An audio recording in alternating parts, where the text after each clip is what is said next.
ಬಂದನೋ ಮಹಾಶರಣ ಪರಮ ಪ್ರಸಾದಿ. ಅಣ್ಣ ಬಸವಣ್ಣನ ಭಕ್ತಿಯು ಅಲ್ಲಮ ಪ್ರಭುವಿನ ವೈರಾಗ್ಯವು, ಚೆನ್ನ ಬಸವಣ್ಣನ ದಿಟ್ಟ ನಿಲುವಿನ ಶರಣ ಬಿಬ್ಬಿ ಬಾಚಯ್ಯ. ಕಲ್ಯಾಣದಿಂದ ಪ್ರಸಾದವ ತಂದನು, ಗಬ್ಬೂರಿಗೆ ಬಂದು ನೆಲೆ ನಿಂದನು. ಬಂದನೋ ಮಹಾಶರಣ ಪರಮ ಪ್ರಸಾದಿ.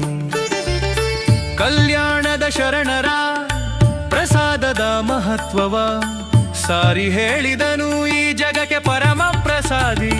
ಬಿಬ್ಬಿ ಬಾಚರಸ ಮಹಾಶರಣನು, ಬಂದನೋ ಮಹಾಶರಣ ಪರಮ ಪ್ರಸಾದಿ. ಬಡ ಬರ ಬಗ ಬರ ಬಡು ನಿ ಬನಿದ ಬರ ಬರ ಬರ ಬರಿ ಚರೆ ಮ ಬ